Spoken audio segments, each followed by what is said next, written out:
everyone. It's Friday. Yay! July 24th. My closer. I can't be a weatherman. That has been determined by all of this. Thank you so much for joining me today. We are going to work on the flock block. I love that. But mainly, I'm going to work on pinning, and we're going to spend some time on color today, okay? But first of all, I want to say that I watched Dr. Fauci pitch the first pitch, and I'm so glad that he socially distanced himself from the home plate. I just made me so happy.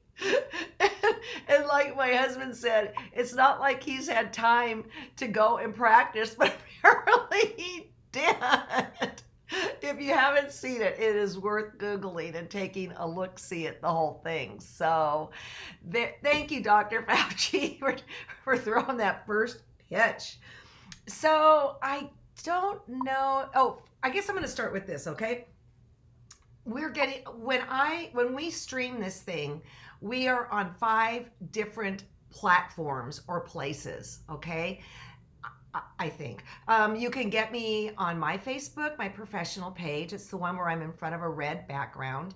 You can get me on the Quilt Show's Facebook page. You can get me on Ricky's Facebook page. You can get me on YouTube, and you can get me on, if you go to thequiltshow.com and scroll down on the main page, it says watch here. Big picture of Ricky and myself. So I'm on 5 different platforms, which means whatever platform you're watching from, I may miss a question or 2 or 10 or 20 or 30. So I want to drive you to the forum at thequiltshow.com.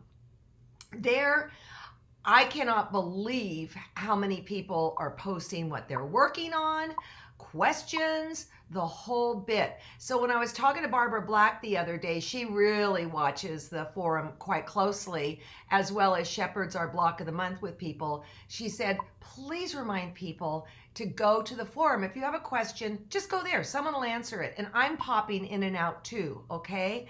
So all you have to do to post in the forum is you must be a member, not a paid member, a member. And the reason that, and you have to be logged in, okay? And the reason that is, oh, my popping. And the reason that is so that if somebody gets in there and is naughty, we have the ability to ban them. So it's a simple protection policy for all of us.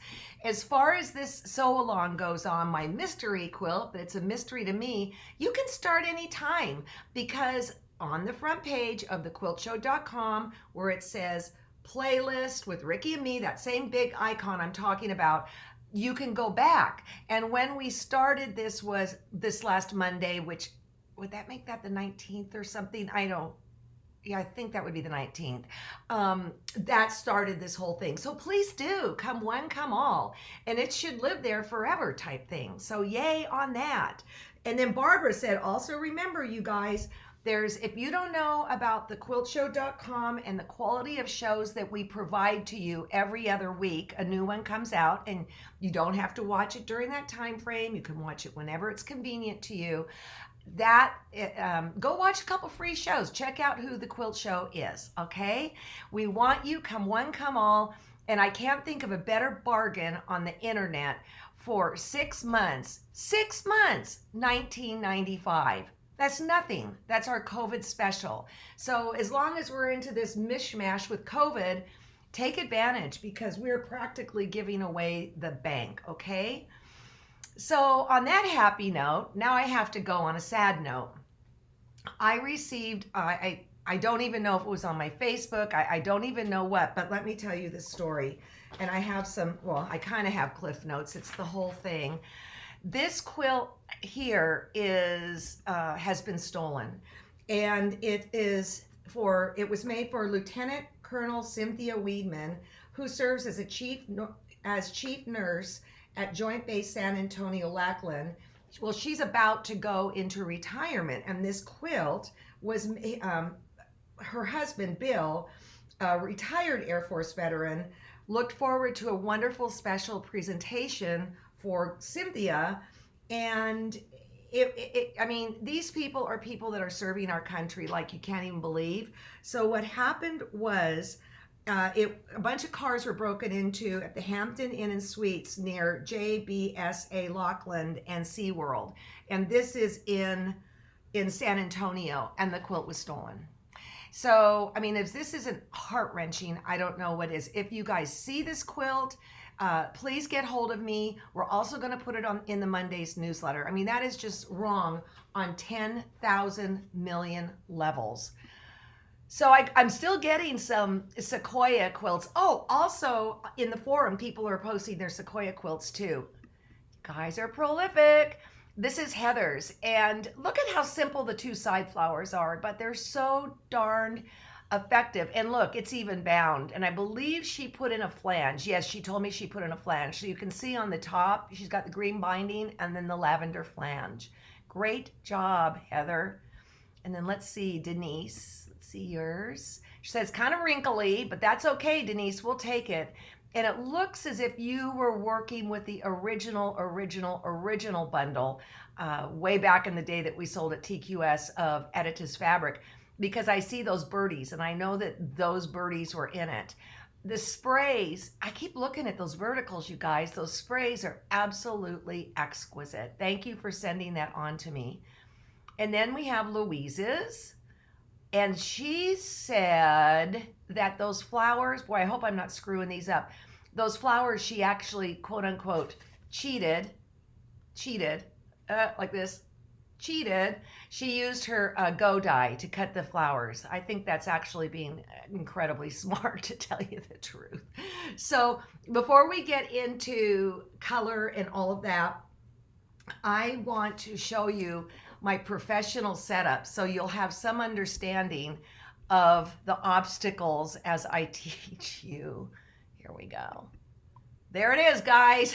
There I am in the center row of the airplane. You could see the camera on the left-hand side, center, and then you come over to the computer, and that's the one I'm talking to, and then the one that's glued onto my machine, I think the holders, oh no, there's a little red foam there too, and I'm sewing around that when I'm showing you things. So I'm telling you, that's my professional studio right here, right now, for these Monday, Wednesday, Friday lives. Are you impressed? Mm-hmm. So my girlfriend got the Brassica, the Brassica bundle, all right? The Brassica bundle comes with hand dyes. These are the ones that I'm pounding on you guys to pre-wash because they do run. And then somebody else was asking, well, do I have to wash the Brassica, the cabbages? And I said, whatever makes your heart feel good. I mean, it's definitely two different schools of thought, and I'm breaking into this package. Yes, I am, to talk about, okay? So this Brassica, let me put on this camera right here so we can all look at this together. This Brassica is very different from the original Kaffe one that I'm using, and this is a piece of this one, cactus flower. And this is one of the wildest colors of cactus flower. But these are very soft and toned down. Like take, for example, well, let's take this one. This is analogous on the color wheel next to each other. And so I could easily use, say, this one. I could use, let me untie this. I'm going to tie this back together. Somebody's going to be able to buy this. But I took it from the store based on what my friend said that I needed to do because this is different fabric. All right. So that's beautiful with that. I could go with a purple. Ooh, lovely. That's all that's in there. But let's say I wanted a little snap, crackle, pop. Let's look at Katie's color wheel. And I want triad split complement. Which do I want? Which do I want? This we actually sell in our quilt shop. Let's see. So let's say I'm working on double complement. this? Here, this is the one I'm looking for. Analogous complement. Oh, by the way, of course, I marked all of mine and I spelled disc wrong in every single case. So let's take a look at this. Let's put it on the blue and purple that are kind of neighbors, right in there, okay? So what's across from it? Oh, it'd be nice if you could see it, right? So right in here is the blue and purple, which is going on right here. Let's say I wanted a snap, crackle, pop to that. So let's just pull out a yellow, or let's pull out an orange for the third color, because this piece of fabric is not giving me the clues right here. It's just giving me that. So let's see how yellow looks.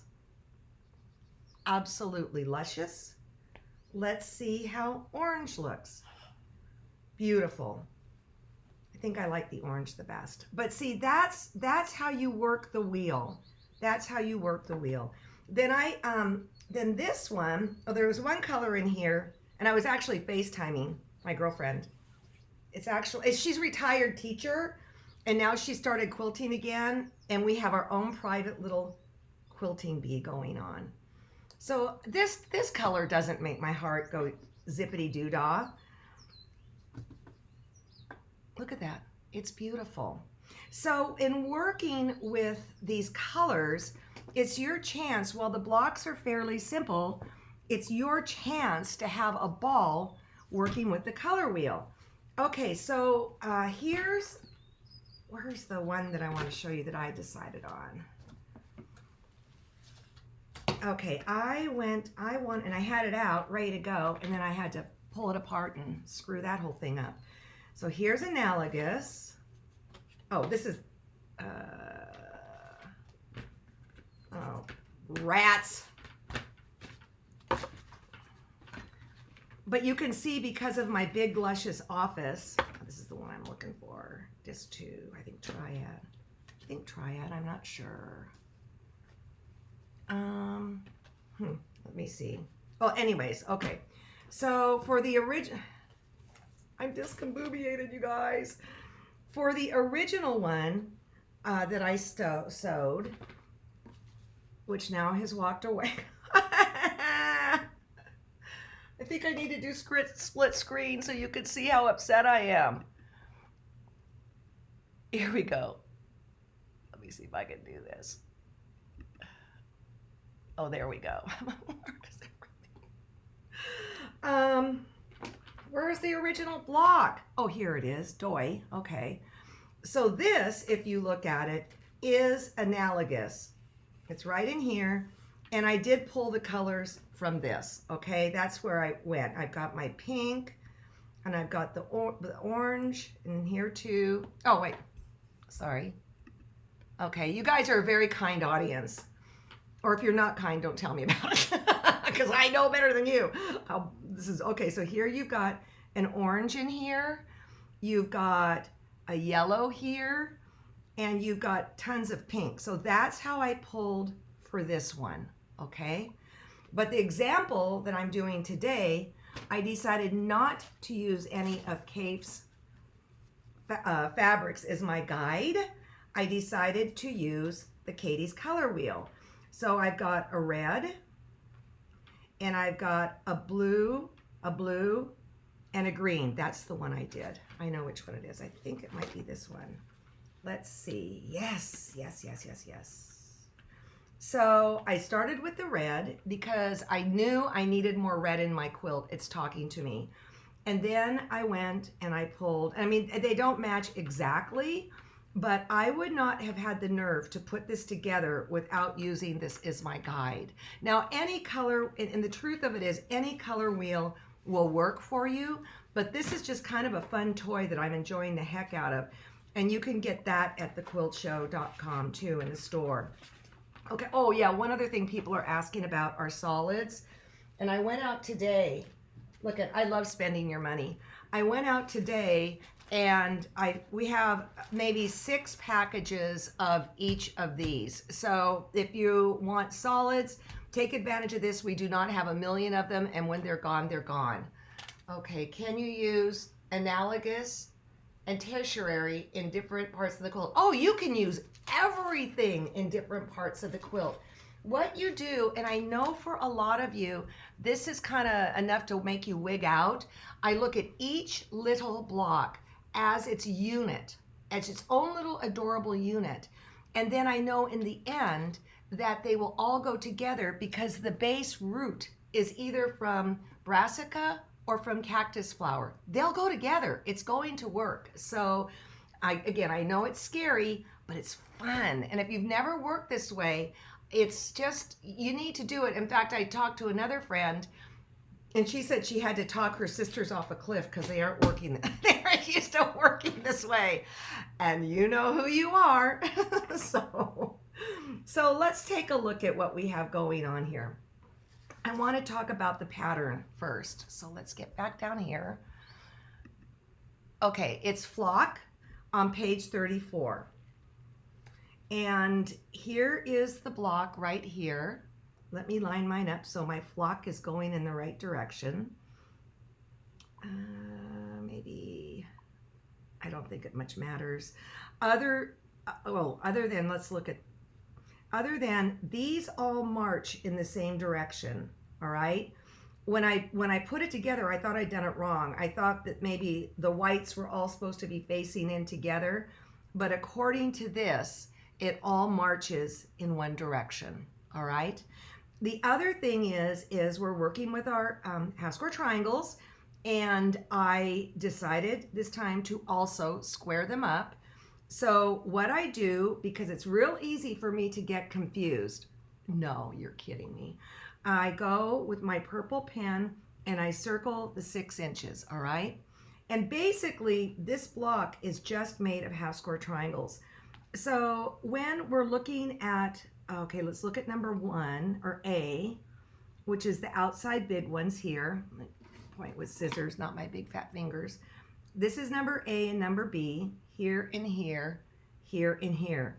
It tells you to cut at 3 7/8, and I hope you guys have pens and pencils or whatever, because I would be taking notes.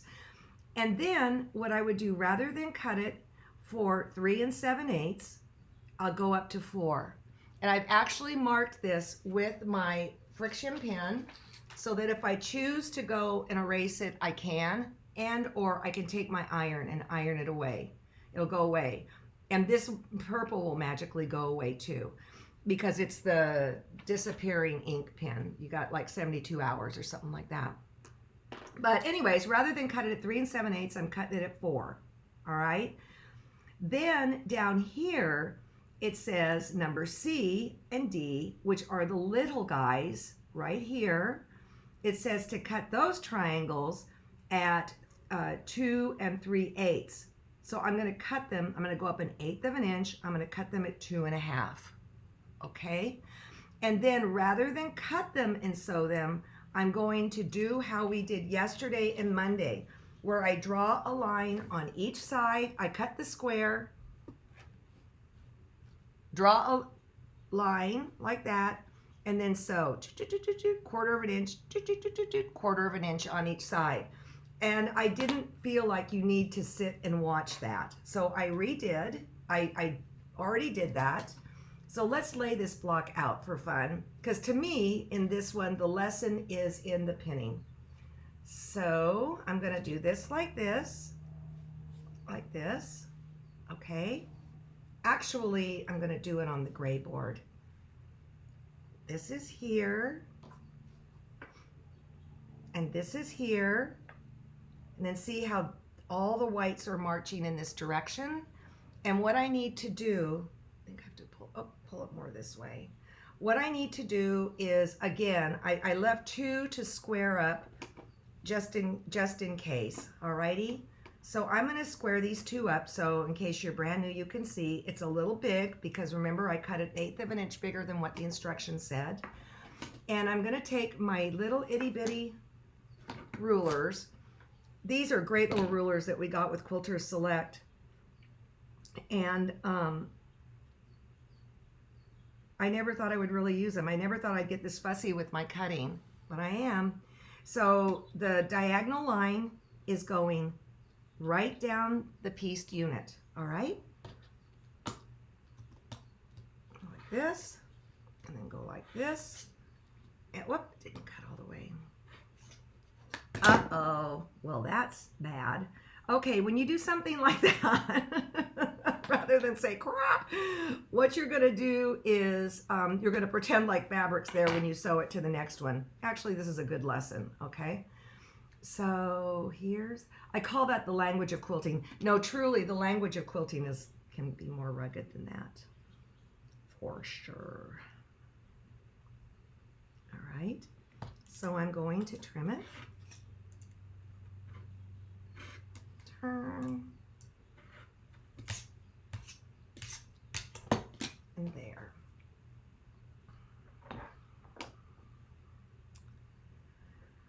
So how did I know what to trim this to? Other than I just knew I had to take off 1/8 of an inch. Well, this is a 6-inch finished block right here. So if this is a 6-inch finished, I know that this is going to be a 3-inch unit, and this is going to be a 3-inch unit. 3 plus 3 is 6, right?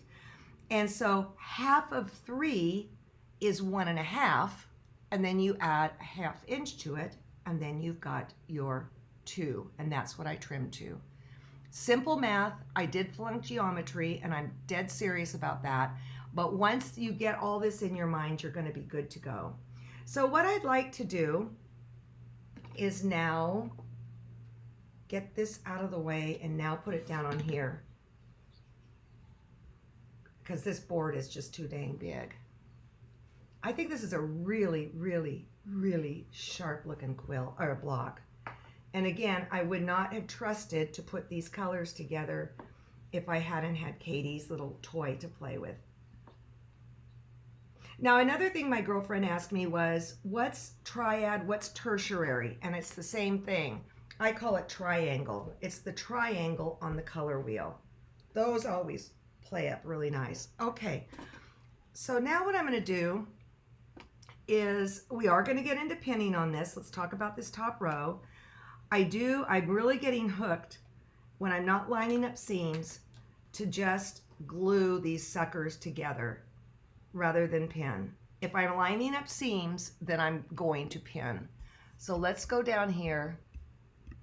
And John seemed to get that stand to work without Velcro, but I appreciate you guys offering that idea. There we go. Again, I am watching right there. That's my lead in. And you could see when I pin how scratched up things get, but that's the price of doing business. No kidding, you guys. If you didn't see the Fauci thing, you got to go see it. It's so adorable. It's so adorable. And then John would play baseball in high school, and he said the thing that people don't realize is that pitching is a whole thing in itself. Okay, John's coming in with questions, I think. Just say it. Wait, sweetheart. Oops. And the camera seems to be frozen. It's not really It's showing. frozen? Uh-oh. It's showing on mine. Technical director. No, it's showing, but it's not moving. Oh, that's weird because it's moving on mine. Well, you know what? That's okay, you guys. Can I replug it? Yeah, go ahead and replug it. Somebody, John's going to be calling this afternoon. She's having a hard time on the side. She goes, I need John. And I said, he'll call you. So she's going to walk through. It's still frozen. Oh, love technology, hate it. Okay. Well, let me go back to me sewing then at least. Maybe let me do that. Yeah, frozen screen. Ugh. Let's try this. Let me try this. It's frozen.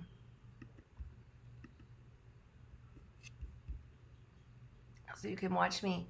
You'll keep me. I'm just gonna sew these things, and then that makes me crazy. John, we got to get another camera. Your phone is just giving me fits. Seriously. I mean, it's always that phone. And that's the most expensive phone you can have, that iPhone. Why do you think that is? Life. Life is his answer. So, all right.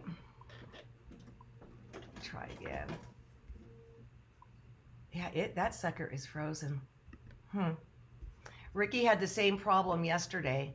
Now, I think he was in worse shape than me. Because at least I've got good internet. All right. Let me go over to here. Okay, so here's all my little guys right here. And what I'm going to do is, okay, this is what I got in trouble before. I'm like, okay, now how do I lay this thing out here? Okay. I'm going to, okay, in pressing these, I'm going to have to choose one side or another the way to press. All right. And so what I'm going to do is, again, lay it out. Oh, wait, I got to get it on this one. Oh, John, no, you took the wrong one off, babes. Please get this one back on. Now everything's freezing.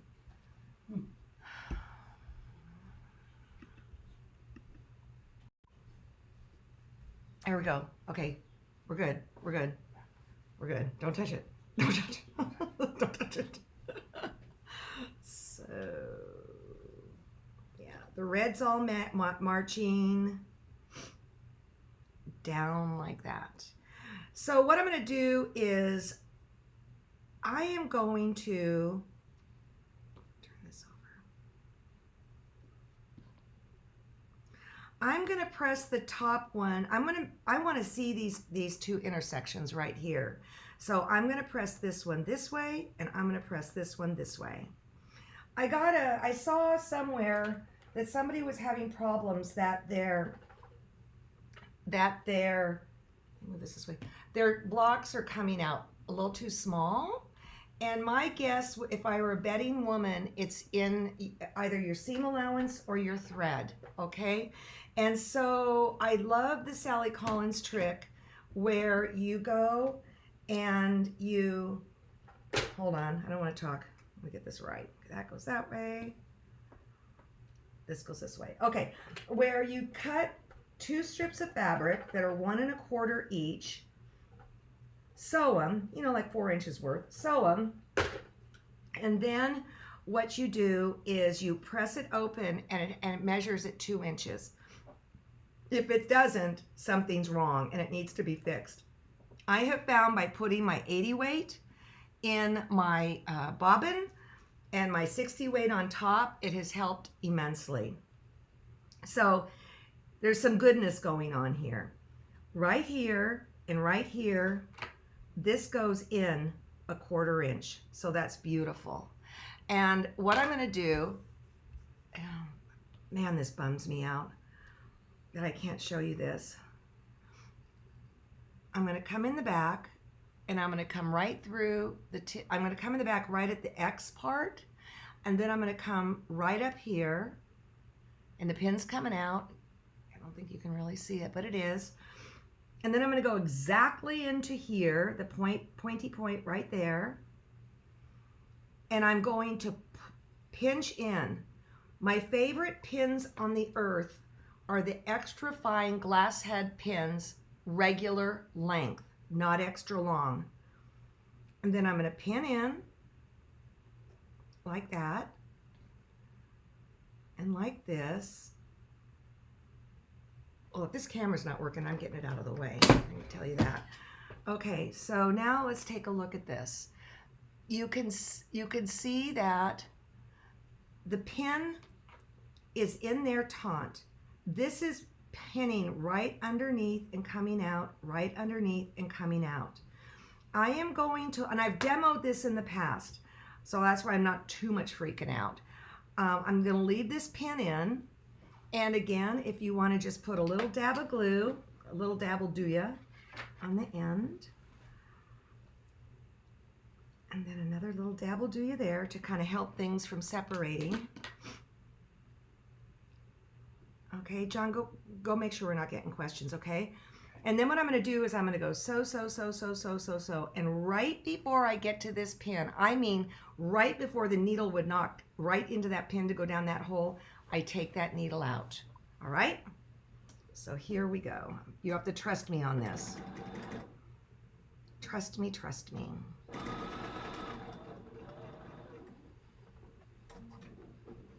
Whoops. Don't want that to get caught.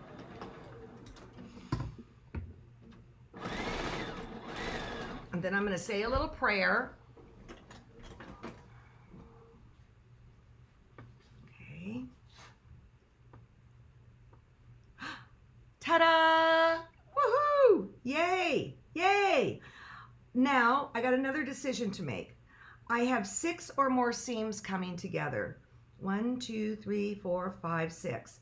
I might well decide to just press this open, okay?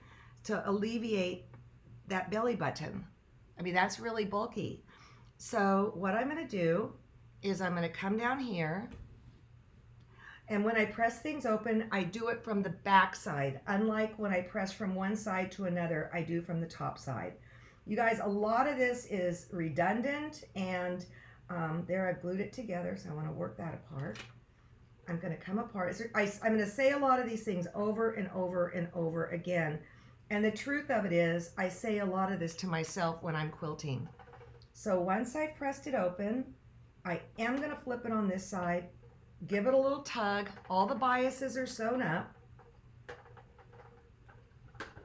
A lot of you are realizing you have one of these, okay? Which is super awesome cool. That goes like that. And then how are we doing on time? We're doing okay. Well, actually, then what I'm going to do, I don't have to do the top, because what you're going to do here is you're going to sew this and this together, right? This guy, these guys together, and then you're going to sew this to this, all right? And this to this. Basically, it's a 4-patch.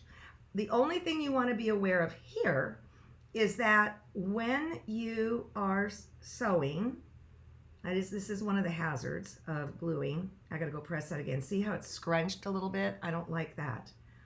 It's all in the pressing, people. It is all in the pressing.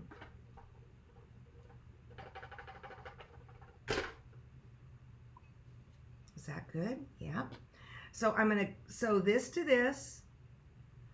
And then what I'm gonna do is I'm gonna pay attention right there, because if I sew too far this way, I'm going to cut that tip off. If I sew too far this way, it's going to be floating.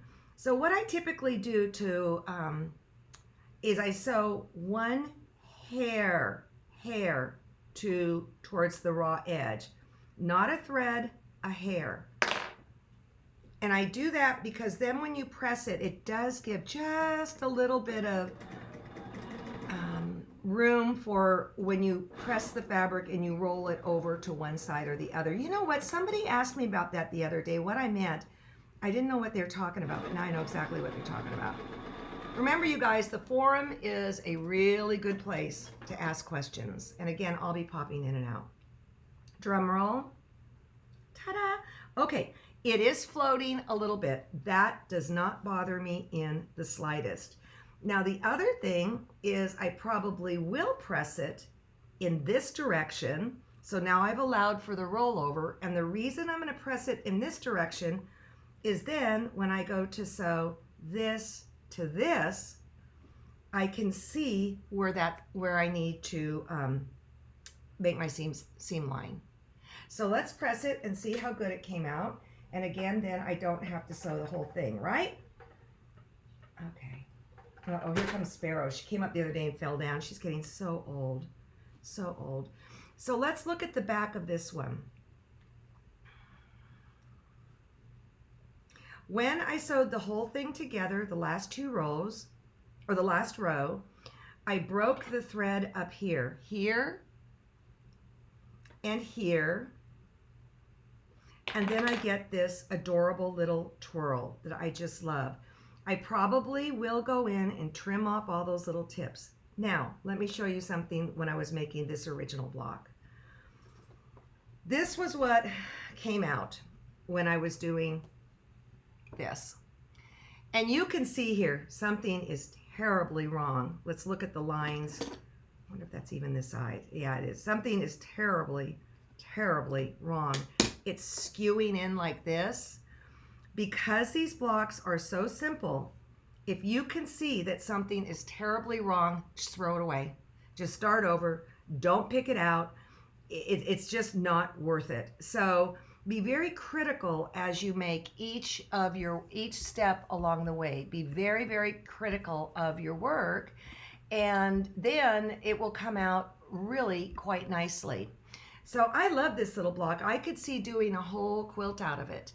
And then someone the other day said, well, are you going to use the nautical one in there? Yeah, I'm going to use everything I make in there. Do I use steam? If there are no exposed bias edges, I will consider steam. When the block is done, great question, by the way, when the block is completed, and if there's no exposed bias edges, I will use steam. But remember this happened the other day. My Olisa, my expensive, beautiful iron, I hadn't cleaned it in a while, and I hadn't used the steam in a while, and I steamed, and it just pooped out rust. So if you had, I would never just go steam on my quilt block until I know that's not going to happen. And I called up Kay Brooks, and she said that's just what happens. It gets rusty on the inside, and I think you throw in vinegar or something like that. So let me tell you what Jody says with the quilting. I will call it my happy iron. That's funny. Okay, so let me tell you what's going to roll this weekend. John and I are going to go away this weekend up to our cabin. We haven't been there since October. I am so excited. I've got somebody, a quilter, who's going to be staying at my house to take care of Sparrow. Or maybe she just wants to be in my sewing room. I don't know. But anyways, someone's going to be here holding down the fort. But Monday, I will do a lesson. But what I'm going to do is that I've already taped it. I've taped it, but I will still come on live so we can answer questions, hang out. The only difference is that you will honestly see the demo from beginning to end because everything worked. So that's what's going on. I'm very, very, very, very glad that you guys are with me. I so appreciate it. Help us spread the word. I cannot wait to see how these quilts come out. It's very exciting to me. It's very rewarding. And I know it's keeping a lot of us with our head in the right direction. So, hey guys, have a great weekend, and I will see you Monday live, but the demo will be pre-taped, and I forget what block we're doing. I'll let you know. It's a good one. I liked it. See you later, guys. Bye-bye.